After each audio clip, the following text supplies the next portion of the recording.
Hey, Mike. How are you, sir? I'm good. How are you? Good. What's I was cooking? wondering, I was running late. You're the only one here. Oh, Turns out two Happy New Year. Happy New Year. Turns out two holidays in a row kind of screwed everybody up. Yeah, yeah, that's for certain. And we got another one coming Monday. We do. Yeah, What's uh, um, Martin Luther King. oh, MLK is on. It's next. I think it's next Monday. all right. So when I send out the email, I'll schedule it for Tuesday. Yeah, yeah, just to get ahead of that. Yeah. All right. What you got going on? Anything good? Oh, same old, same old. Got a couple of EMDs. I made an offer on Friday. I made some crazy offers. I made my 5 offers on Friday, Right.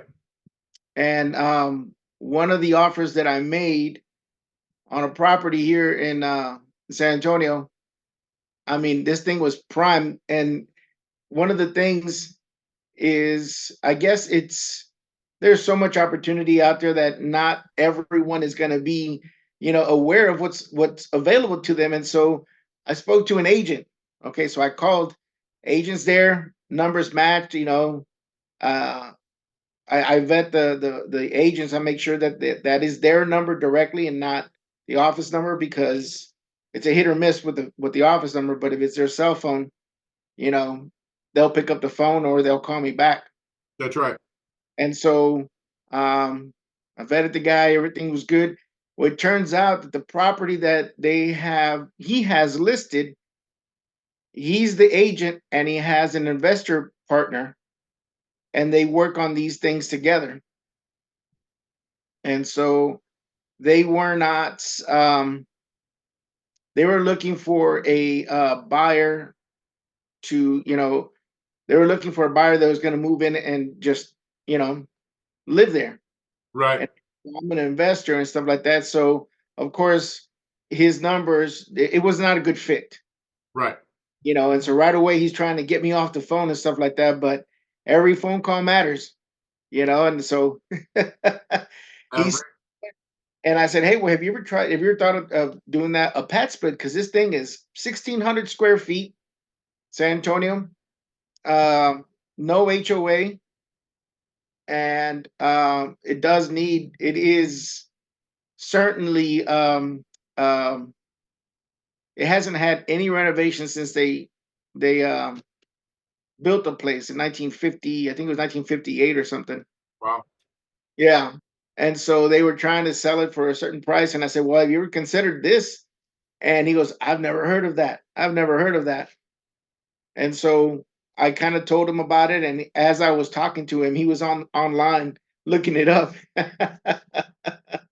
He goes, that could probably work for us, because they come across all sorts of properties, and then they're kind of like, we have to sit on them and rent them out. And so I don't know how much inventory they have that they're just sitting on. And so of course I asked him, well, what do you got? What else are you selling?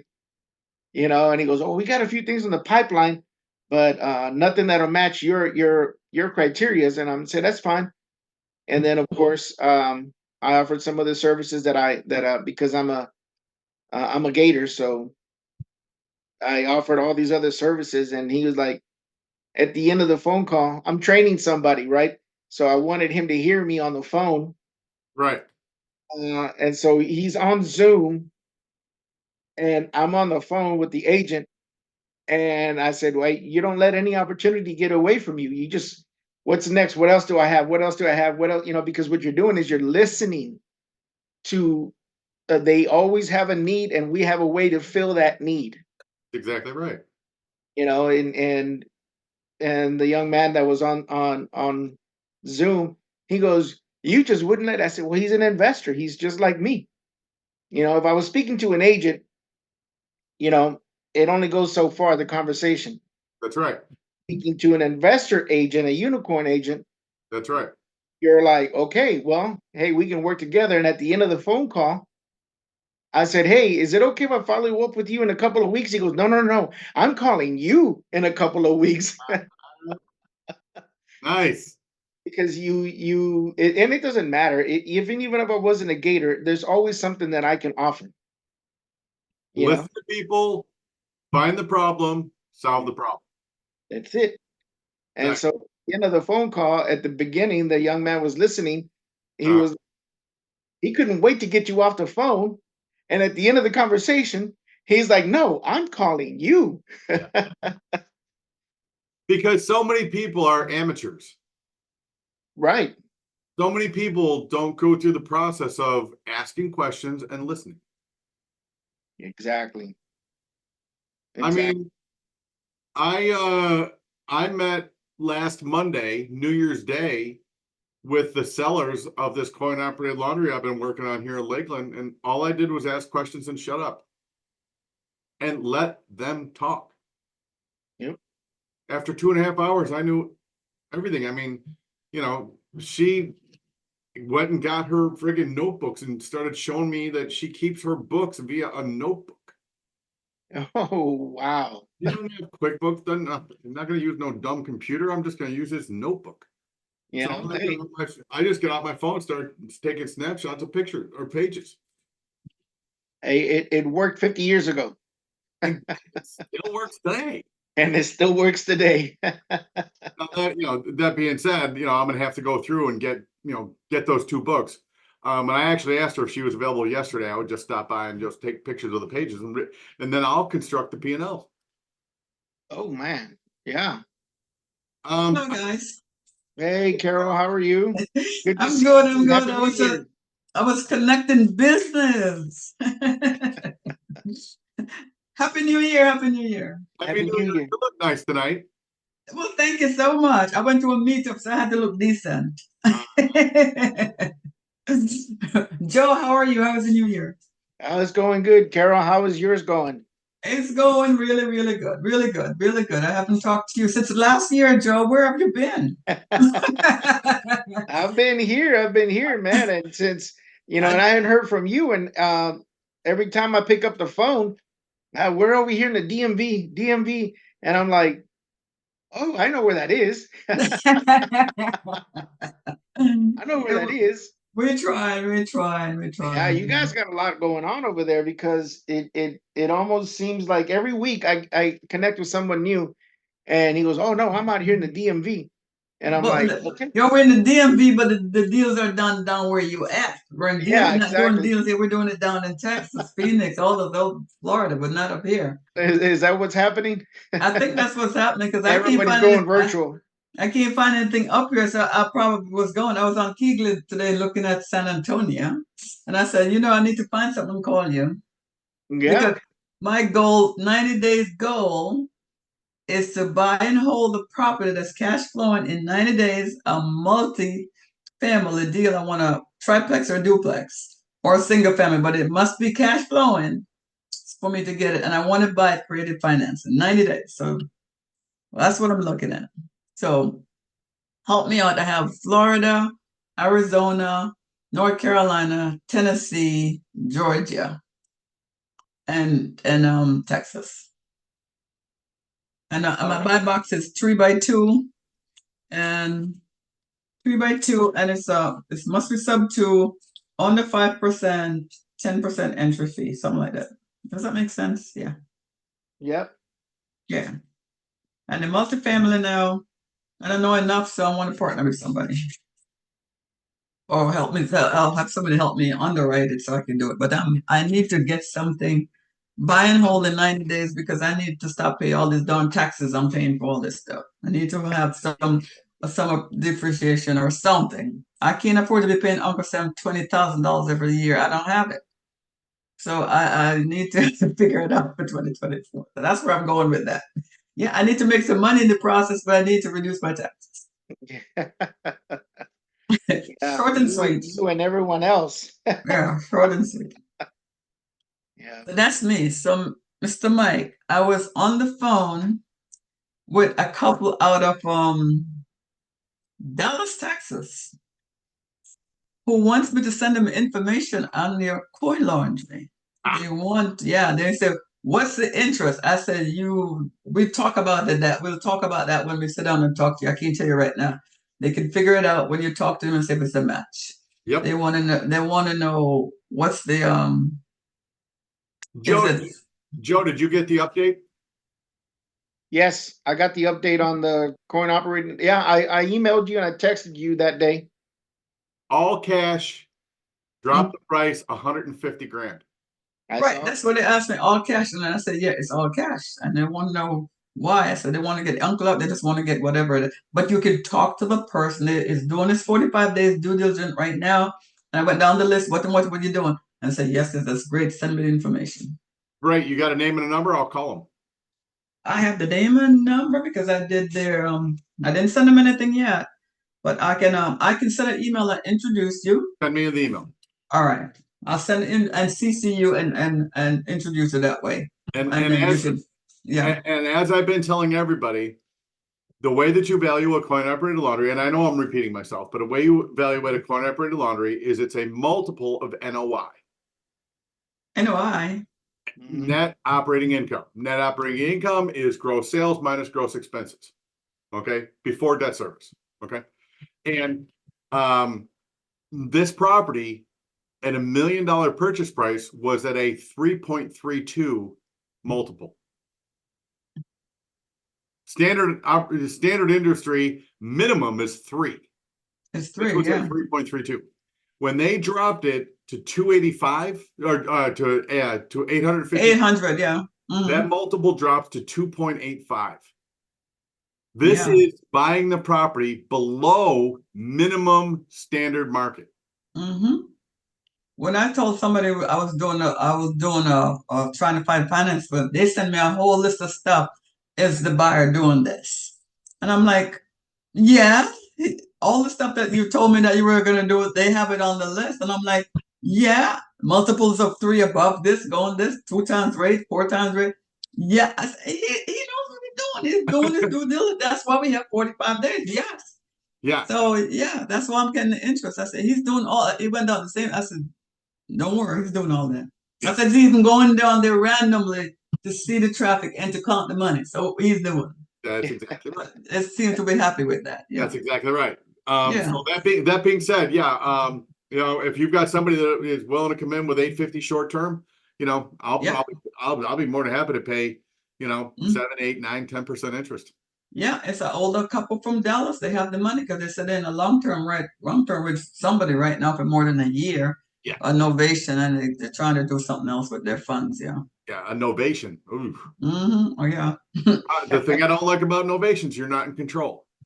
Exactly, and they're not in control because they said it was 4 months, 6 months, and now they add another 6 months to it, and they have not no control over it. So they don't want to go back into that. They want to go in something solid as cash flow. But I actually did the numbers because according to the laundry resources, value calculation, the day I buy if the numbers check out, the day I buy it, it's worth 1.3 million. You're gonna buy it for 800,000, and the day you buy it's gonna work 1.3. Bottom line is that's buying it at 55, well, about 60% of ARV. So wait a minute. The asking price is 800,000. 850. 850. And you're gonna try to get it down? No. What I'm saying is, according to the calculator that I use that values, the age of the machines, the age of the lease, the location, the size, the gross sales, the expenses. That calculator said this property is worth 1.3 million. Minimum, you should offer 1.3 million for this property. Maximum is 1.5. Seller came back with 850,000. Do they know what they're doing? Are these the kids? I don't care if they know what they're doing. This is commercial real estate, not difference between residential and commercial. Residential, whole different set of rules. Commercial. All right, so 800. If you're in commercial and you don't know what you're doing, tough titty toenails. And it sounds to me like that you found their motivation. They're just tired landlords. No, they have an uncle that put up the money 15 years ago for the machines. And Okay. he hasn't lifted a finger in 15 years. And this family's doing all the work, and they're tired of sending half of the money to their uncle who won't lift a finger. And the machines, and I've looked up the machines. The machines have about a 25-year lifespan, and the machine, it's a 15-year-old business. So now these machines are like 60% of their lifespan, and the family wants to reinvest in the business, and the uncle won't let them. So they're selling it out from under.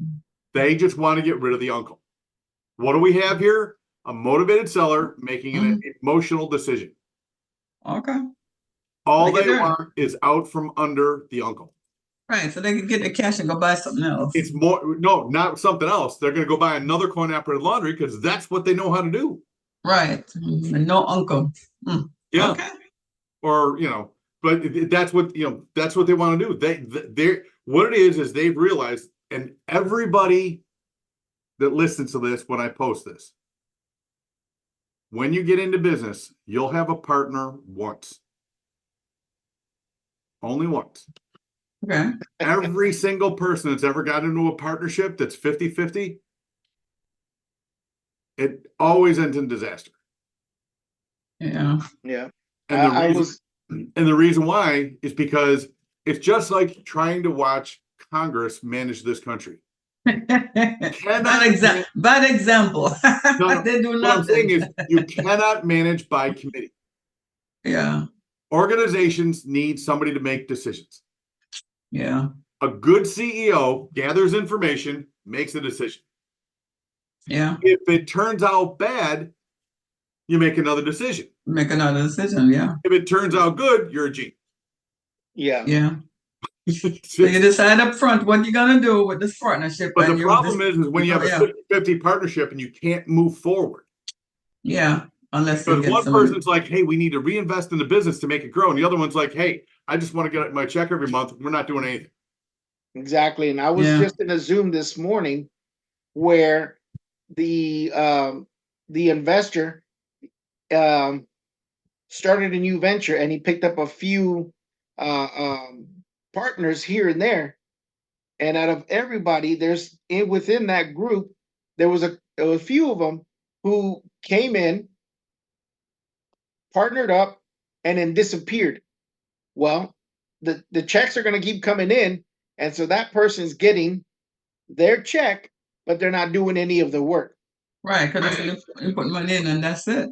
And that's it. So you have to know how you write up the partnership paperwork. Yeah, exactly. The operating agreement.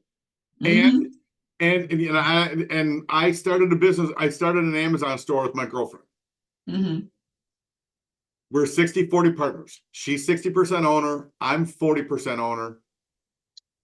I am managing member of the LLC. Yeah. So ownership and operating are two completely different things. Right. Ownership is how you distribute the profits. Right. Management is by one person. Yeah. And that's what you set it up and said, this is what we're gonna do. You do this. And that's what they were. That was the complaint, because they're managing and operating, and the other one is collecting the checks. Yeah. And now that I'm out raising capital for this deal, people are like, do you have any coin operated management experience? And I said, I've owned apartment buildings. It was a situation where I sent out marketing. Guy said, I have an apartment for sale. I got talking to him. He says, oh, by the way, I have another one. I said, how about I buy both of them at the same time?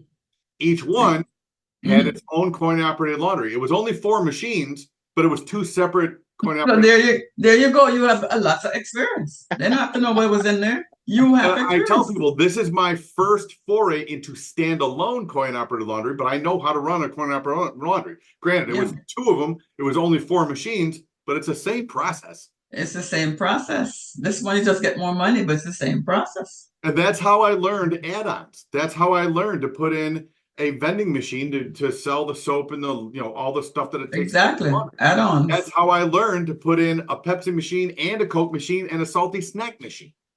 Yeah, all three goes together. And now, like I said, the one that I'm looking at here in Lakeland is I went in there and the first thing I did is connect it to the Wi-Fi with my cell phone. Oh, yeah, And they didn't ask me for my email address. All you that's do is fun. connect to the Wi-Fi. Yeah, because most places want the First email damn thing address. that's gonna change is to get access to the Wi-Fi, you have to put in your email address. Right. So you got a listing going.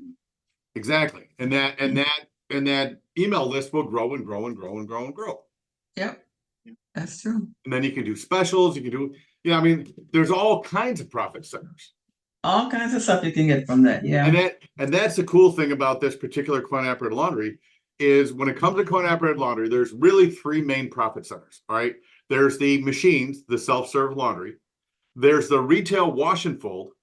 And then there's the commercial wash and fold. Retail's where they bring it to you, you wash it, fold You it, give it back. they show Yeah. up, pay for it, you give it back to them. Okay. Commercial wash and fold is where you buy a van, you drive out to restaurants to pick up their dirty napkins, cloth napkins, take it Linens. back, wash and fold them, and then you deliver them back to the business. Oh, okay. This family is doing zero retail and zero commercial. That's how people walk in.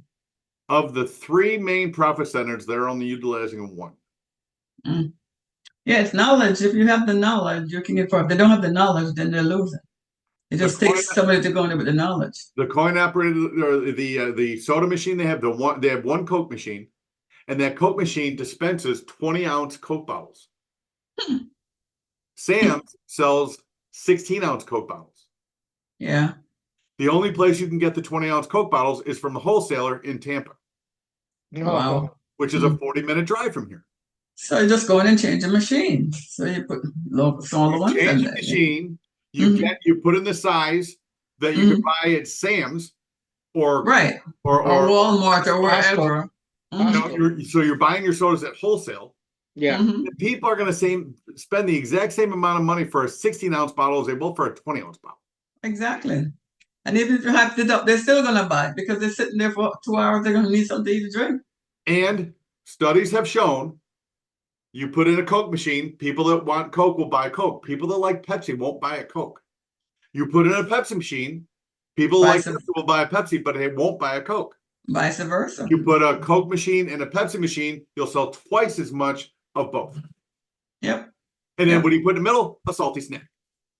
And the reason why is because, even at home, 45-minute wash, 45-minute dry. You have a captive customer for an hour and a half. Give him stuff to do and stuff to buy. Yep. Yeah. So in a business like that, and you're doing the for restaurants and things like that, do you have to have industrial machines, or you can use the basic ones? Basic ones. Basic ones. You just have to make sure it's very good. And I collect these TikToks and YouTubes and stuff like that. A vending machine, costs about $2,000. No, I'm talking about the washers and the dryers. Commercial ones. Do you need commercial ones? What about them? Do you when you're doing that for that service for laundry service for restaurants and commercial hotels? Like that? Oh no, the machines in the coin operated laundry are industrial machines. Oh, okay. So they're all industrial. Yeah, it's not the one they keep in the household. They're all industrial power. These things are like tanks, dude. Yeah, they're huge and shiny. This particular coin operated laundry has 3 80-pounders, and he said, "I've been telling my mom for years we got to buy more because people fight over." Yeah, because they bring the big comforters and stuff in there. They need some big, heavy ones. Exactly. People can't do those at home. And it's about saving time instead of a time and money. If you've got to put $8 for a wash or $6 for a wash in 4 machines, or you can put them all in one. Right. They're going to want to put it all in one. Saves time, saves money. Yeah. You get more customers because you have more people coming in. That being said, with the commercial, what you do is all right, so this particular one isn't open 24 hours. It's open 9 to 11. So you do your retail and your commercial, if you do the drop off pickup the next day for retail, and then the commercial pickup and, we'll deliver back the next day. You just hire some people to do it at nighttime when the place is closed. Exactly. Night So shift. you're converting from retail to commercial Mhm. every day. Okay. Yep. Have a system going. Exactly. Mhm. See what I mean, Joe? That's that. When I'm walking through any business, I've trained myself. Doesn't matter what the business is. I'm always looking for profit centers. What are they Yeah. doing? What are they not doing? Looking for What they're opportunities. not doing is what makes you money. Improving on what they're doing is harder than doing something that they're not doing. Yeah. And I don't care what businesses I'm in. I walk in if they don't, and I want to connect to my Wi-Fi to check my email or something like that, and they don't ask me for my friggin' email address. I'm like, Mm. they're blowing it. Yeah. That's there. They're blowing That it. is the easiest. First off, everybody needs Wi-Fi.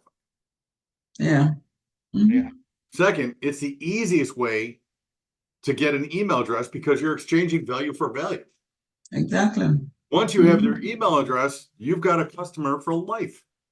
Yeah. You can send them some specials and they'll thank you for it. They'll look forward to those specials every month. And then, I'm going to implement a debit system for each one of the machines. What they do is they just take the faceplate off, put a new faceplate on it that's got a slot for a debit or a credit card. Plus, it'll take quarters. Yeah. And Oh, Yeah. okay. it all plugs into a computer system. Yeah. 'Cause most people want to do the debit card ones because they don't want to take the coins and stuff with them. So yeah. Exactly. It cuts down on time counting coins, cleaning out machines. It makes it easier for people that just want to swipe their card. And you can then, with the computer system, you can set up a membership program. Yeah, And that's another thing. your Membership. reward points and all kinds of cool stuff. Yeah. I agree. See what I mean? I mean, and the thing about it, it's the same thing with looking at a house and going, wow, if I buy this for $2,000, I can rent it out for $2,500. But man, that's a lot of work for $100 a month. Hold it a second. What if I pad split this and I can get $4,000 a month out of this thing by renting it the rooms, renting Per room. individual Yeah. rooms weekly? It's Yeah. looking at a deal and figuring out how can I increase the revenue of this. Exactly. You have to have the idea. You have to have those thoughts in your head. You have to go in there with open mind. You have to have the knowledge. If you don't have the knowledge, you lose. And then once you get used to doing it, you cannot not do it. It's kind You of cannot like yeah. driving for dollars, Like Yeah. like in the month of December, by the way, I know I've said this before, but I'm gonna say it again. I'm gonna drive for dollars starting the day after Thanksgiving, and I'm gonna do it for the entire month of December. And you did? Yeah. And the reason why is you go out on garbage days. If there's not a garbage can in the driveway, it goes because every house has got a garbage can in the driveway. And then when you see the one that doesn't, it catches your attention. And then if you look at it, it's like, and it doesn't have any Christmas ornaments or holiday ornaments. That's like strike number 2, baby. Yeah. And you stop and you're like, oh, look, there's a window shaker in a window air conditioner or heater in a window when it should have an AC system. Oh, it's 2:00 in the afternoon and the front porch light's on. Oh, that gutter's hanging off it. Oh, there's a hole in the roof, or you can tell the roof is messed up. But it's amazing. I've been doing this a long time. But the garbage can thing, that'll clue you in, and then no Christmas ornaments. Yeah. You'd be surprised how many houses you find that are vacant. Yeah, that's true. I mean, from crappy neighborhoods to nice neighborhoods. Mhm. You're looking at, and then once you start to get the feel for it, you're like, there's something wrong with that house. And then you kind of drive around the corner, and there it is. The screen to the pool is tore down. You look at the pool's empty or it's green. It's like, there we go. Yeah. I'm I'm talking about nice neighborhoods. I'm talking about like $400,000-$500,000 houses with green pools. Yeah, something's wrong. Yeah. Mm. But again, all those things are skills to see profit centers. Exactly. Doesn't matter if it's commercial. Doesn't matter if it's the residential houses. Skills. It's all about training yourself to be able to see that stuff. Okay. Good to know. It's kind of like when Joe gets somebody says, listen, I need 5,000 EMD tomorrow. He's going, nope, No, it's not No, gonna no, happen. I'm giving you my answer. No. I've seen this house before, this deal before, and it ain't gonna work. It ain't gonna happen. None on my watch. No. Yeah. Hang on a second. We just had Nanuka of Arizona join us. We have Dennis. What are you dressed in, sir? Oh, he can't hear us. He must not be able to hear us. I can hear you guys. Oh, what are you wearing, sir? A snuggie. I'm cold. We're in a snuggie. You're in a I want a snuggie. snuggie. You're in Phoenix, Arizona. Was it like 63? No, it was 33 In this Phoenix? morning. It's 40 Yeah, something. it dropped. Yeah, Yeah, they're having a weather they're having weather weather. out there. They're having weather issues out there. Yeah. It You know should be what the opposite, Dennis. You know what I love about this time of year in Arizona? Yeah. My Arizona Wildcat basketball team, number 10 in Oh, the country, gosh. baby. Oh, God. I haven't looked at them in a while. Probably, I haven't watched them since Lou Olson was the coach. Oh my God, you're as old as I am. I know. Lute Olson was a head coach when I was in college. You guys are young. He was awesome. He was so good. Yeah. But yeah, they were ranked number 1. Then they lost 2 games, and now then they dropped to 14. Now they're back up to top 10. Hey, I have a question for you. Sure, what's going on? As far as driving for dollars, what do you put on their door? What is it saying? It's gone for his posted pad, Dennis. You got it. It's coming back for the posted pad because you said that before. We had us write it down. Yep.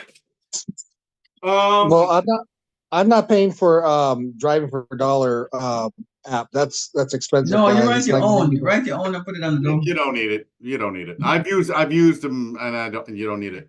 This is one of the ones I use. My name is Mike.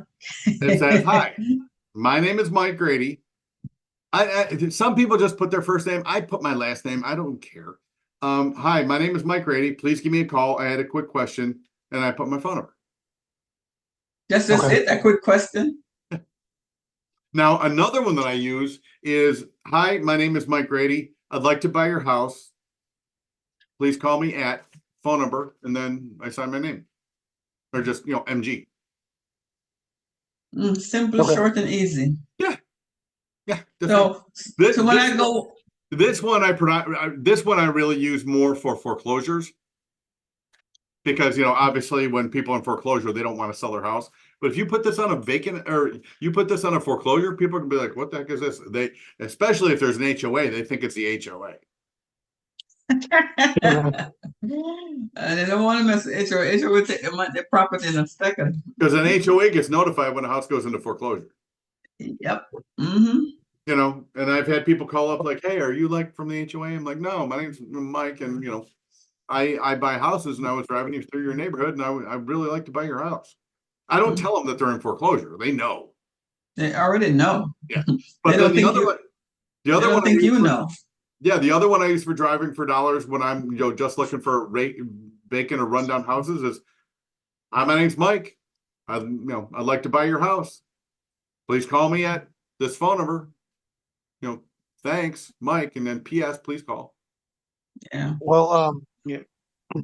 Adrian got me turned on to it, and I looked at driving for dollars at the deal machine.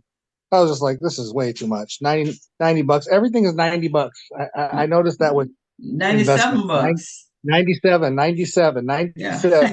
You can blame Russell. And You can blame Russell Brunson turned me for on to that. something called deal a period. Just He's breaking up. Dennis, you're breaking up, man. You guys ever watch late night TV and watch the infomercials? Sometimes. You ever wonder why everything is 1995? No, but it's always 1995. Always 1995, and the reason why is psychologically, and they've done all kinds of tests. Psychologically, when people see something, they're willing to risk $20. Yeah. Yeah. And sometimes you only work $10, but you will risk the 20. That's right. 1995 or 1997 isn't $20, so it's less than what most people will risk, and that's why they do it. Yeah. Psychological. That's right.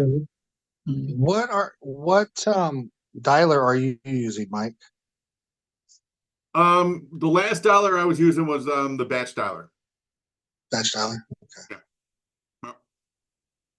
Yeah, when I was doing the agent outreach, when I was doing doing the Astro Blaster, I was using the batch dialer. Okay. But now that I'm more focused on buying income streams this year, apartment buildings, coin-operated laundry, or self-storage, I'm not doing 100 phone calls a day anymore. Yeah. I'm calling my list of 465 coin-operated laundry owners. Speak about self-storage. I linked up with a guy Okay. this morning, and all he does was self-storage.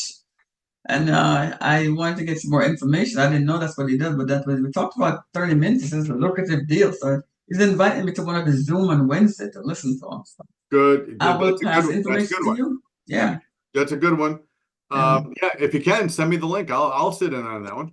Yes, I'll send you the links. Both of us will be on there. We'll have questions on Wednesday. Because when people are asking me, what experience I have and what do I invest in, I said I'm buying income streams, I'm buying multifamily property, coin-operated laundry, and I'm buying self-storage. Why self-storage? I live in Florida. It's a state with water on 3 sides. When you move to Florida, you buy a boat. When you buy a boat, most municipalities will not let you keep it in the driveway. Really? For boats? I didn't know that's how they have to store it. So where do they put them? Ooh. Self-storage.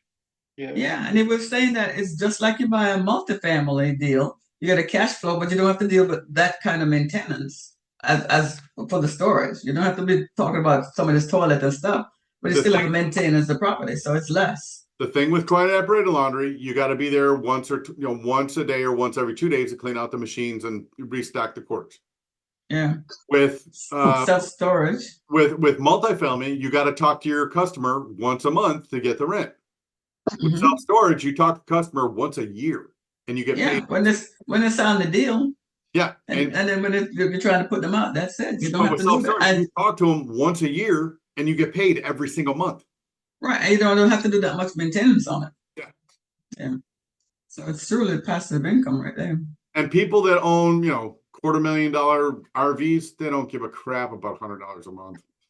Right. Yeah. Or $150 a month. They got a $250,000 RV. Yeah. Yeah, that's true. They stocked up those RVs, has everything in it. But yeah, they're talking $1 million RVs, so they don't mind paying $150 a month to store this stuff. And the thing that drives me absolutely bonkers every day is next to the electric substation that feeds our neighborhood was a wide open plot of land that was kind of part swamp, kind of part, dry land. Somebody went in there and bought it, brought in a bunch of fill, raised it up, paved it over, put up a fence. Now there's like 30 RVs parked in there. And you missed that opportunity? It's a block and a half from my house. A block and a half from my house. Well, I RV 500 times. Is it hard to get in touch with those land developers that do that kind of stuff? Not at all. Where do you find those people? Just stop by a business, start talking to people. Okay. Yeah, it's like anything else in the world. Yeah. It's like anything else in the world. The more people you know, the more information you have. Yeah, just put it out there in one post, and you see the amount of stuff people come back to you. Yeah. The best thing I ever did to learn how to buy a coin-operated laundry was tell somebody I was looking to buy one in Castleberry, and would you please, can I ask you a couple of questions about how you run yours? Yeah. I have had sellers that I've asked 2 or 3 times if they want to sell theirs, and like, no, hang up. But then when I call back and say, hey, listen, he's like, no, I don't want to sell. I'm like, that's not why I was calling. I was calling you because I'm looking to buy one in Orlando, and I'd like to, just ask you a question about how you run yours. And Jesus, you could hear like the whole the tone. Yeah, he opened up like a faucet. And then, like we were talking earlier, Joe, you ask him a question and shut up. Yep. And then because business owners have, and I'm the same like everybody else. I have pride in what I do. That's why I do it. And when somebody asks me, how do you do it? Oh, you just unload all your secrets. Yeah, For sure. exactly. And that's what I had happen with my conversation Yeah. on Friday, Like, where he's an investor and his partner's an investor. He's a wholesaler. So you have a wholesaler and an agent who partnered up. yeah. So Dennis, if you want to get into a business, start asking those business owners for advice. Mm-hmm. Yeah. Hey, listen, I'm thinking about buying one of these Okay. things. Yep. Can I ask you questions? Yeah, that's what I did to the self-storage guy today. I said, I'm interested. He was on the phone for 40 minutes telling me all about the business, And if all you about how to manage everything. now, I'm not telling you to go into one of those corporate deals. All right, the Right. corporate deals are, those decisions are made by somebody who's got a MBA from Wharton sitting in a cubicle somewhere. You want to go into the mom and pops, Dennis. Mm-hmm. Go into the mom and pops and say, hey, listen, I'm looking to buy one of these things. Do you have any idea, how I can get a hold of a developer that can help me buy a piece of land? Okay. And if the first person says, nah, okay, cool. And then you go to the next one, the next one, the next one. And then a month later, you call all of them back again and say, hey, listen, I did this last month. What do you think about can I mind if I ask you a question? If you start with, do you mind if I ask you a question? And then all of a sudden, when they're ready to sell, guess who they're going to call? Well, I'm not going to call go. Because you've built a relationship with them over time. Yeah. Your network is your net worth. Doesn't matter what you're trying to do. I dig it. I dig it. Hopefully that answered your question.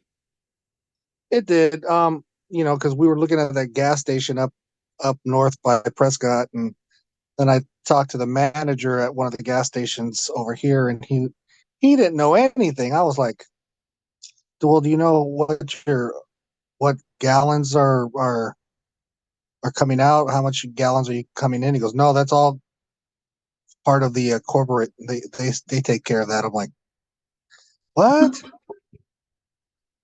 Corporate takes care of it. Well, see, the thing about it is you don't want to talk to the manager. You want to talk to the owner. Yeah, I got to talk to the owner. Trust me, the manager has a job. The owner knows exactly how much it's coming in and out of there every single day. Yep. Collected. Every single day. And again, just get in the habit of speaking to owners. Oh, I'm just a manager. Oh, that's great. How do you like your job? They don't like Seriously, it. because that person is there showing up to get a paycheck. They're going to do the minimum amount of work to get paid. But they do the most work. Owner, on the other But hand, they do the most work. Owner, on the other hand, he's invested. Yeah. Hey, when it comes to a ham and egg breakfast, you know the difference between a chicken and a pig? Chicken's involved. Pig's invested. What? Chicken's involved. Pig's invested. That's funny. Oh yeah. I heard that it's the motivational seminar. I'm like, yeah, that makes sense. Okay, this is good. This is good. Yeah. This is good, Joe. It's Yeah. like it's like any. What the heck did I just do? It's like It's just, You're good. You don't got anything on you? yeah. no, I see nothing from my side. But yeah, it's like anything else. You want to learn something? Go find somebody doing it and then ask them. Yeah. Yeah. What I was told heard- this week was, or last week was, call hand dialing direct to seller. You're not going to get anywhere. You got to do it. You got to do it power dialing. It's not going to work. It's too long. When you're going after houses, when you're going after foreclosures, or all right, you're going after any list of single family houses, right? Yep. Yeah, power dollar, way to go. Yep. And the reason why is because when from the time it takes you to dial, listen, connect, wait for somebody to answer the phone, it doesn't answer, and you go through that process again. With a power dialer, especially when you're using batch leads, you can get like 11 lines. It's dialing 11 phone numbers at the exact same time. And Now, first one it picks up, it drops the other ones.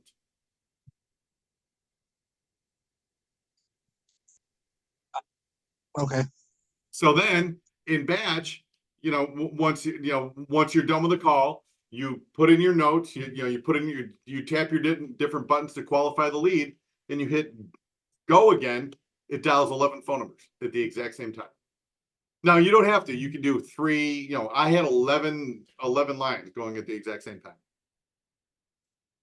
I know that's the way Nate Harris does. Okay. Harris does it. Yeah, he said to go. He uses go high level, and that's how he does it. Yeah. Well, he uses batch, and then he actually sent me a step-by-step on how to put that together. But he uses batch, and then when he hits that button to start dialing again, it automatically transfers the information from the batch notes over to Zapier, and then Zapier sends it to high level. And then high level sends out the text. Unless he's changed it.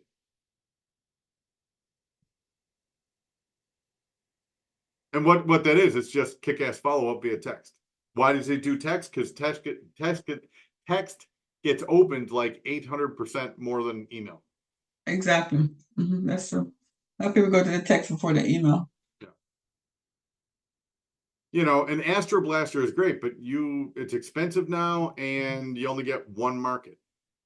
Where Nate was like, "Hey, Astro Blaster is built on Go High Level. I'm just going to go high level and build my own." But yeah, even if you only got 3 lines, dialing three numbers at the exact same time, and then the first person that picks up, it drops the other 2 automatically. That just keeps you talking to more people in less time. Yeah.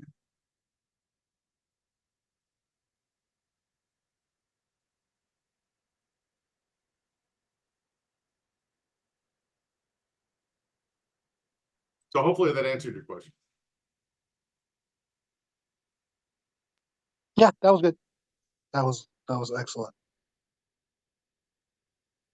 In other words, Ben. Can you hear me? Yeah. Did you go outside? Are you on the porch or something? Yeah, I tried to go outside. So sorry. Telling you, bro, you're rocking that Snuggie. It feels so much better. It's cold today. I look kind of funny going into anywhere where I had to go. Like if I went to the grocery store, they're like, Jesus, what's wrong with this guy? I'd take it off. I watched the Bills, my Buffalo Bills beat the Miami Dolphins last night. So the game wrapped up about 11:30, and I came out of the local Bills bar that I go to, and it was 49 degrees. I'm like, dang. That's nice for Buffalo. That's nice. Yeah. 49. Well, no, I'm not in Buffalo. I'm in Florida. Oh yeah, my husband spent last week in Florida, and he called me. He said he got up in the middle of the night, put on his shirt and his pants because it was so cold. The next day, he went to Home Goods. I bought himself a blanket. I was laughing my, off. Florida, you're going to buy a blanket? I said, what's the temperature was there? 69. And you were freezing at 69? But it says Florida cold is a different kind of cold. And you're in Maryland. And I'm in Maryland, yeah. It's probably floating around 35 right now, right? It's 34. And he's down to buying blanket at 68. It was freezing. I'm like, you come from Maryland, it's freezing at 68 for you? This is a different kind of cold in Florida. So I was just laughing. Then went down to Florida to buy a blanket. I said, yeah, that's unheard of. Yeah, exactly. Yeah. Because that water. That's why. Yeah, it's in West Palm Beach. That water. Yeah, cold. So Dennis, you're working. Water's cold. It sounds to me like you're working on your direct to seller skills. I'm working on direct to seller skills, calling vacants, absentees, and I haven't done pre-foreclosures, but that's where I'm started. So you're gonna do the phone call thing. You're gonna make 100 phone calls a day, and I'm not talking about 100 dials. I'm talking about speak to 100 people a day. I'm trying. Yeah. Hmm. Yeah. I just want to be Is clear that a about good idea or no? huge difference between 100 dials and speaking to 100 people. Yeah, that's true. You need to set your standard at, I'm going to speak to 100 people. And I'll tell you a little trick that I do. I've got 2 glass bowls on my desk. This one is full of 100 paper clips. This one starts out when I'm making phone calls. This one starts out empty. And when I make a phone call, paper clip goes in the jar. When Now, it's empty, you know, when it's not empty, only you're that, done. I keep track of it here. You know, you guys all have this. But, you know, I put my little hash marks. But not only do I put the hash mark so I can track it, but I also use this system. It's kind of a tactile, like, and it's not dials. This is people people? Yeah. talking to people.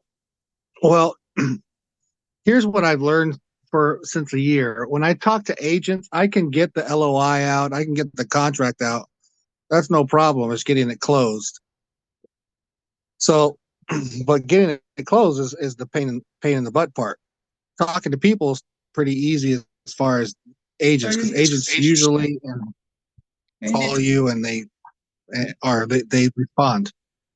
And with direct to seller. the reason why you're struggling is because what's the one thing agents don't have?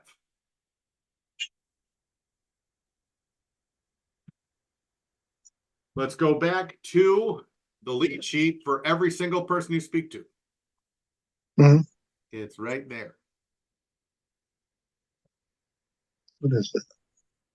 Motivation. Yep. Yep. The coin operated laundry we were talking about before you got on here. The coin operated laundry I'm looking to buy in here in Lakeland. We have a family whose uncle who lives in China put up the money 15 years ago. He hasn't lifted a finger in 15 years to make this business better. He just gets his check every month. The family is tired of doing all of the work and sending half of the money to China. And the uncle refuses to put any money back in the business. So they can't grow it. Yeah. We have a motivated seller who wants to get away from a bad partner. And because it's family, they're making an emotional decision. Yeah. Out of the And the key is motivation. Out of the 2.5 hour conversation, the most important part of that day was I found out what the motivation was. Yep. And so what I've been asking people, even with sellers, I'll sometimes call them, especially on the holidays. I was calling, or not New Year's Eve or Christmas Day, or Christmas or New Year's Day. But what I was asking was, how motivated are the seller? Exactly. That's the first thing I say. I'm like, how motivated are they? Well, they want to get, they'll wait until they get their price. And then I'm like, okay, well, have a good day. Let me know when they have a little bit more motivation, and then I'll put out an offer. Because if they're not motivated, there's no reason for me to stay on the line. Can I add to your language, maybe make your language a little bit better? Sure. When you're talking to agents and you say, what's their motivation? They're going to defend their customer. Okay. They're not going to tell you. So change it to, why is the seller considering selling? Okay. Why is the seller considering selling? Oh, seller got transferred to a new job in Dallas, and they want to sell the house because they don't want to make 2 mortgage payments. Yeah. Why are they selling? That's a more detailed answer than what's their motivation. Oh, well, I just want to sell their house. Yeah. Or I'm not going to tell you, because that's what every other wholesaler in the world who doesn't know what they're doing is asking you. Okay. So when you ask them a question like, oh, and you do this like the 3rd or 4th question in, like, oh yeah, just offhand, why is the seller considering selling? Oh, he wants to sell because he's got a lot of equity and he wants to buy a mobile home and drive to Hawaii. Oh, come on, guys. That was a little funny.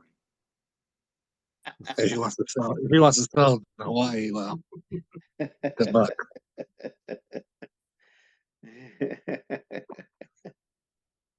But you see what I'm saying? I mean, I'm making funny, but it's how you say things. And that little tweak. Well, Yes. why is it selling? And the thing is, I never, ever ask somebody how much they want for the house. How much cash does a seller need to get out of the house just to move on? That's two different questions.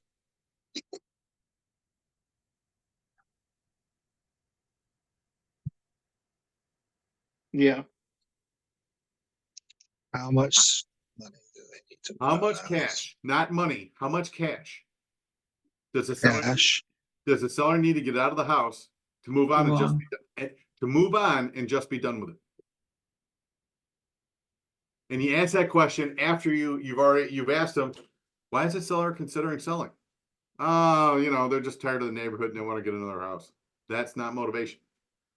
Seller just got transferred and doesn't want to have to make 2 mortgage payments a month now. That's motivation. That's motivation. Mhm. But That's a lot of if you just motivation. ask the agent, oh, what's their motivation for selling? I'm not telling you. You're a real estate investor. Interesting. Just trying to help, brother. Oh, by the way, that language is actually on my lead sheet. I have those. I know that. That's why I'm pointing it out. I'm just not making this up on the fly. It's on my lead sheet. Yeah. And you know, that just comes from me I've making only asked. 1,000 I've phone only calls and screwing up 1,000 phone calls. And then I said something offhand that worked, and I was like, hey, you gotta write that down.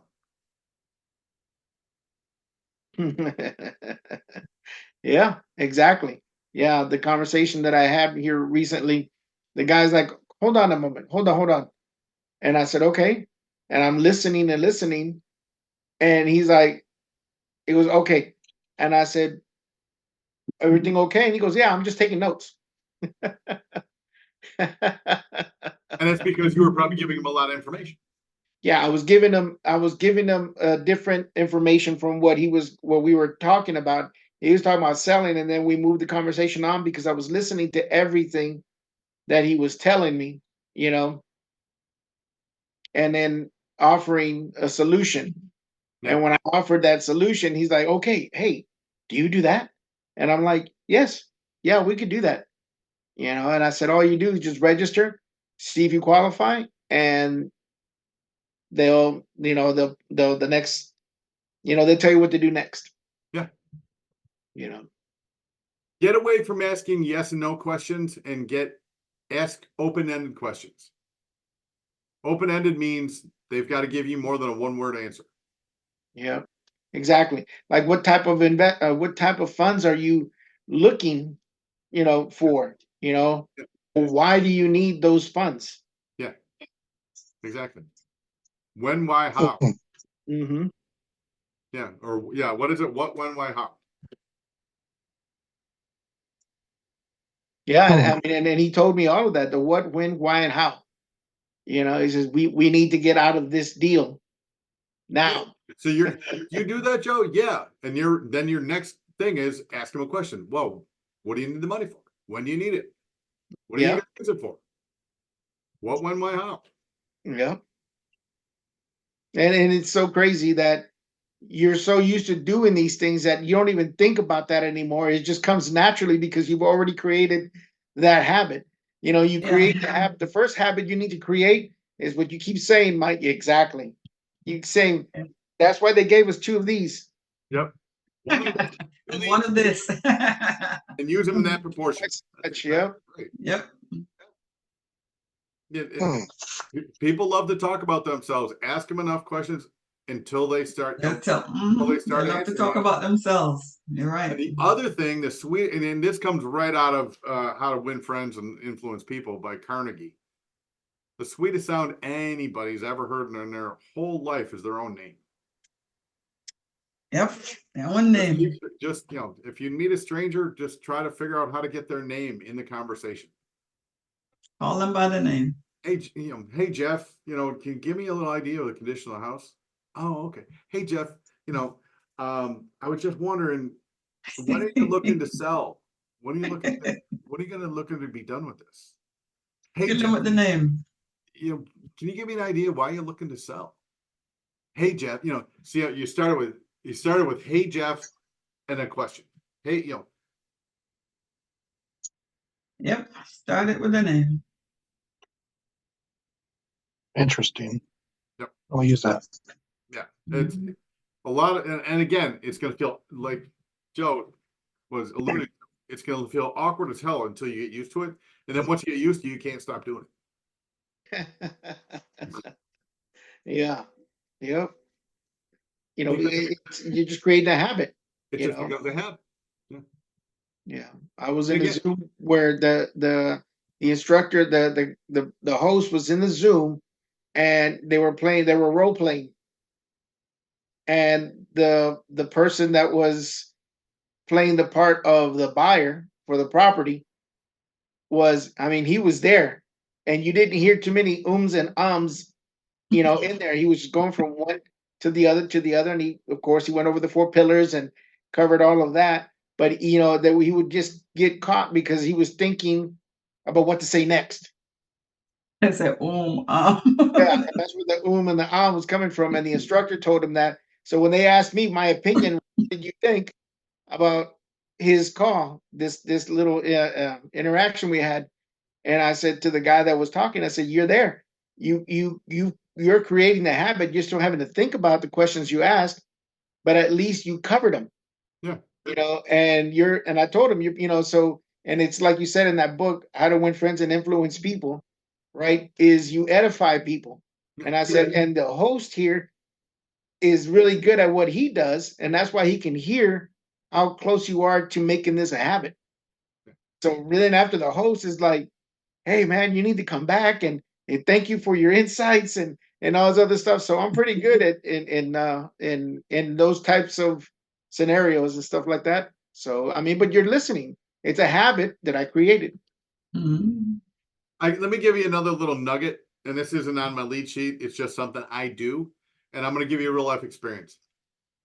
Is when people ask, after you've asked them a bunch of questions, they're going to ask you a question like, "Why are you doing this?" And you say to them, "My job is to make your life easier, not harder." People move from pain to pleasure. Make it simpler. Give you an example. I told you guys that I'm at the end of the month, I'm closing on this property down in Fort Myers. Gentleman's 84 years old. And every single time I talk to him, I tell him my job is to make your life easier, not harder. If you've got a problem, call me. I'll fix it. He called me in a panic this morning because the people from the HOA showed up with a stack of papers that has to be filled out by the new buyer, me, and it's going to cost, and they charge $100 to go through this process. And he thought he did something wrong. He called, and I was out of the office, but anyway, he when I got hold of him, I said, "No, you haven't made a mistake. Everything's fine. All you gotta do is just send that, send that package." I mean, he said, "Well, she wants to fax it to you." I'm like, "Well, I'm sorry, I haven't used a fax in 10 years." Send it as an attachment. But what I'm saying is he's 84. He didn't think of email. Right. But I just say, "Hey, listen, Jerry, the guy's name is Jerry." I said, "Hey, Jerry, anytime you have a problem, call me." What's the first thing he did when he had a problem? Called me. Call you. I've told him in multiple conversations, my job is to make your house problem go away. Whatever is wrong, I'll fix it. Like he actually called me up last week because we've got the inspection scheduled for Thursday, and he actually called me up and said, "Well, a couple of years ago, I had a leak in the roof. I mean, I've had it repaired, and I've had him up there like 6 or 7 times. But do you think the inspection company will catch it?" Now, most people would have been like, "Oh," I'm like, "Hey, Joe, first things first, don't tell the inspection company." He's like, "Oh, all right." And I said, "And if we have a problem, we'll deal with it then." What are we going to deal with? If there's a problem, he's going to reduce the price. Now, did I say, oh, well, you had a problem with the roof. Well, the inspection company will probably collect that, catch that. So we'll probably have to reduce the price. No. No. But what I said was, first off, don't tell the inspection company. So I'm on his side. And then second, if I left myself a back door, if they do catch it and there is a problem, we'll deal with it then. Yep. Mhm. And Yeah. he's gonna be like, oh, cool. And then, hey, they caught it. It's gonna cost me $5,000 to fix it. We're gonna have to lower the price by $5,000. But Yep. I've set him up for that. He knows Yeah. it's coming if Right. it gets caught. And if Mhm. it gets caught, it's not Mike lowering it by $5,000. It's It's the insurance company. See Genius. See how that language changed? Mhm. But how did I get him there? I got him there by every single time I spoke to him. I said, my job is to make your life easier, not harder. I'm going to make the transaction of you selling your house as easy as possible. Mhm. And one of the Yeah. other things, especially for the older people in the probates, anything you want to leave in the house, leave in the house. We'll take it out. If out of the house after you moved, you don't have to worry about moving it. And Yeah. they always say, well, what are you going to do with it? I'm like, we donate it to Catholic charities. Mhm. I want to tell you what, folks, there's a Right. brand new washer and dryer in that house. Guess where it's going? My house. I got a washer and dryer like 20 damn years old. That one's the one to go in Catholic charities. The new one's going to my house.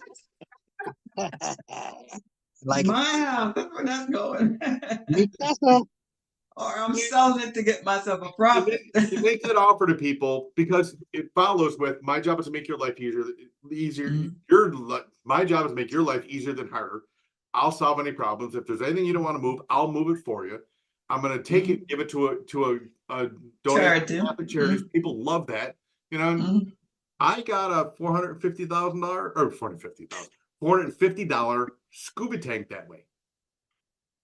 Wow. I went in a junk house and I, told, that I was wholesaling, walked in. I'm like, hey, there's a scuba tank in the closet. Really? I can have it. Yeah. Did you scoot it I back got deeper? I got a vacant junker under contract. Anything in that house is mine. And the reason why is Yeah. because I've already cleared it with the seller. Like, yeah, whatever's in there is yours. Well, because I've said I'll clear it out for you and take it to Catholic charities, junkyard, whatever. But yeah, I got a $450 scuba tank for just because I was a nice person. And in 3 weeks, I'm gonna get a brand spanking new washer and dryer.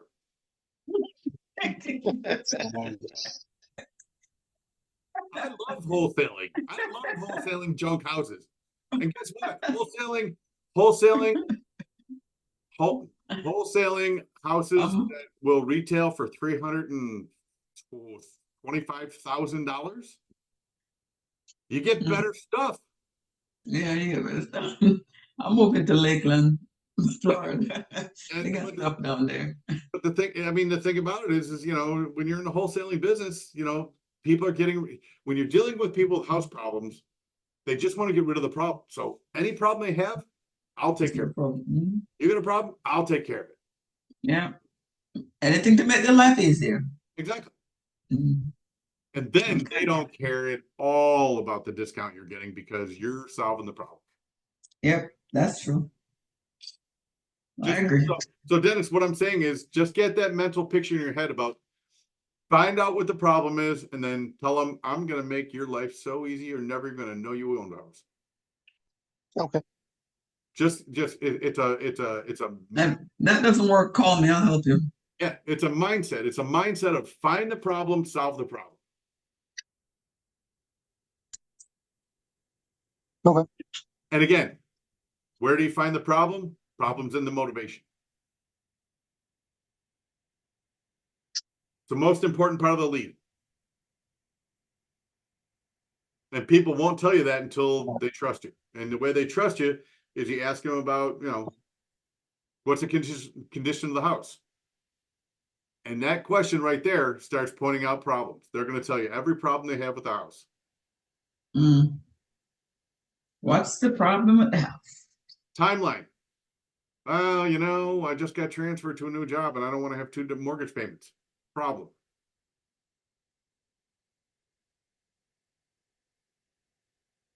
Yeah, yeah. All the problems that I heard that guy going over. Well, we need money for this, and we got this other project coming up, and we need to get out of this project to get into that project. So, then I might need the money for that project. And if we have to sit on this, then we have to raise funds. And I'm like, oh, raise funds for that project. So not only did he tell me what his problems were, he tells me how many more deals he has in the pipeline that he needs funds for. Mhm. So you got 2 deals out of the one call. Yep. Mhm. Yeah, it doesn't matter what you're doing. Just the most important part of the conversation is what's your problem? How can I solve it? Okay. Bigger the problem, bigger the paycheck. Mhm.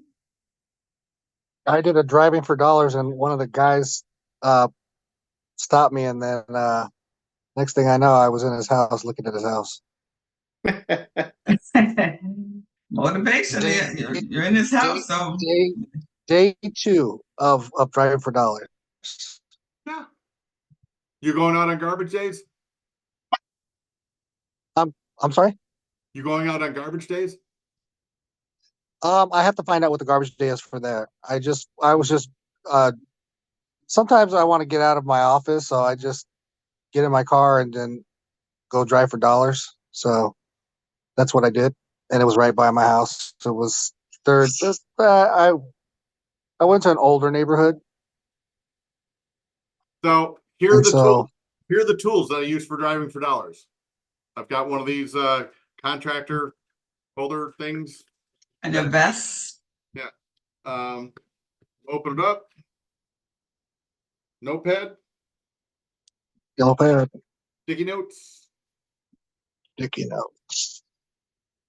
blue pen for writing out the notes, green marker for coloring in the maps. So what I do is I find out what day the garbage being picked up, and then I print out a map of, I just go to Google Maps and I print out a map of the neighborhood. And then as I'm driving the neighborhood, I color in the streets with a green marker. Okay. That's how yeah. That's how I do it. The demographic of the geographic location. Okay. And I do it, Huh. I don't know how Phoenix does it, but Lakeland is divided into 4 sections. So they pick up in area 1 on Monday, area 2 on Tuesday. Wednesday is an off day because of holidays. They got to move stuff, so Wednesday they don't pick up. Thursday is section zone 3, and then Friday is zone 4. But I go out on garbage days. Okay. Huh. And then I like that.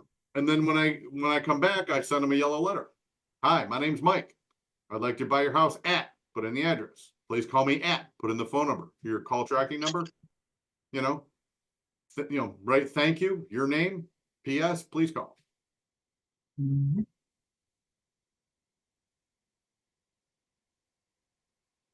Oh, the other thing is, One of the if I can't read the numbers from the road because I'm old now, binoculars. I love it. It covered everything. Yep. I learned that. I'm like, crap, I can't see the numbers anymore. Damn it. So And sometimes those numbers are hidden, man. Some Yeah. plants and stuff. Yeah. Sometimes they're not hidden up there. or they're faded, or like one's hanging or whatever. But having Yeah, or just go to the neighbor's house, left or right, and just count the numbers up or down. yeah, that's another thing too. Right. She's right. She's 100. Carol, you're right. Mhm. If the numbers are not on the house, write down the number to the left, the number to the right, and then when you go to the county assessor's office, just look up, either one of the other 2 numbers, and it's the one in between. Yep. Yeah, that's Or if smart. you- No, I forgot about that. Yeah, or if you know if they count them down by twos or fours, you just figure the number in between. Yeah, In my neighborhood, they count them down by Huh. fours. yeah. In older neighborhoods, that can kind of be helter skelter, you know. If it wasn't a planned subdivision, if they just, you know, did infill, you know, like stuff from like the 60s and 50s before they really started doing subdivisions. Yeah. All right, I'm gonna leave soon. I have to go pick my husband up at the airport because he's coming from warm weather where he's complaining about to the freezing weather in Maryland. So we'll see what happens. But I'm not bringing in my coat either. And I pick him up at the airport in about half an hour. I He's gonna wish he's gonna be back in Florida. in 20 minutes, I have a phone call with a seller that I've been chasing around for 6 weeks. Okay. All right. Well, it's good talking to you guys. Yep. Yeah, it's always interesting. I've missed the last 4 weeks, but we're glad we started up the new year, right? That's right. Yeah. That being said, Joe brought this up. We've got a holiday next Monday. What holiday is that? Oh, Martin Luther King? Yeah. Okay, so the next one after that. So what I'll do is I'll move this meeting to Tuesday night, Okay. and then we'll switch back to, you know, regular Mondays. Sounds good. Sounds good. Thank you. Yeah, and then oh, Carol, you're gonna send me your Dallas contact? Yes, and while I was here, there's 3 other people that contact me, and they said they wanted have more questions. I told them to send me the questions so I can forward them to you. So I'm waiting for Right, that. perfect. But then the people the couple that I talked with, I'm gonna do an email introduce you to them. Cool. Okay. Okay. All right. This was very productive. Joe, you got anything? No, that was it. You That know was the a difference great between this meeting. group and other groups is we're actually doing stuff. Yes. This is theoretical. This is us sharing what we're doing. Yeah. Yeah, we're sharing and we're learning while we're sharing. That's what I like. That's exactly right. Yeah. Joe, I'm gonna be looking Keegley at San Antonio and call you. Okay. Yeah. Let me know. You're looking at Keegley in this area or Keegley? Who are you working with? I don't work with anybody. I've just heard it on the Zoom yesterday, so I Is brought it up and said I'm just looking at Texas and San Antonio. Is I it don't know Okay. the area. I'll text you a name. Is it Fred Gamble in Texas? It's just a San Antonio, Texas, because Keegley doesn't go a lot of places, a lot of states. So in the state, I think they only do Dallas, Austin, Houston, Waco, and San Antonio for Keegley. I thought Fred had those franchises, but I guess not. Fred has those. Yeah. That's what I thought. So if I Fred- see anything Fred's there. if I see anything interesting, then I'll reach out to you and you can tell me where to go. And I wrote down you're looking for duplex and triplex. Yes, Subject sir. deal Yeah. under 5% interest with a 10% down. Yes, yeah. Creative finance, and I want to try to get it in 90 days. Yep, that's what I wrote down. Yeah, and somebody's going to help me with the underwriting, hopefully. Yeah, I'll send you a name of somebody who works the local market right here In And- San Antonio. Okay. in San Antonio, and he comes down. He has properties here. Okay, cool. All right. I'll definitely look because I sort of like the price. I talked to somebody else and they told me that the prices were overrated on Kinkley.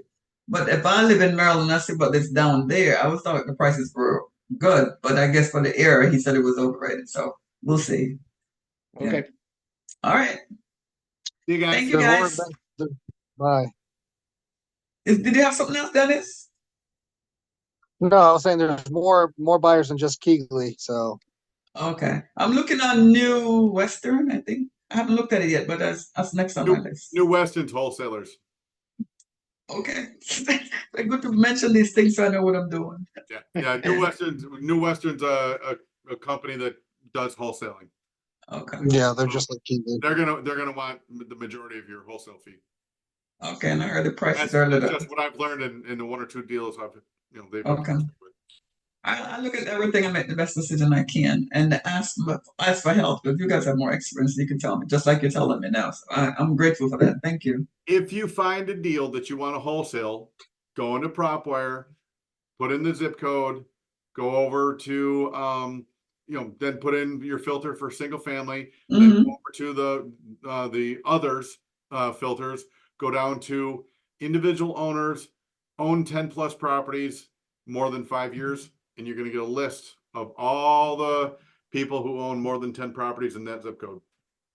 Okay, so I'm on proper. I have lead, property, price, bed, bats, more. Hit the more button. You don't care about bed, bath. You know, when you hit more, You got property filters, owner filters, finance filters, foreclosure filters, owner etc. filter, owner Right, filter. okay. Owner filter. Okay, so I want owner filter. Okay, got it. Then you want individuals because tracing LLCs is hard.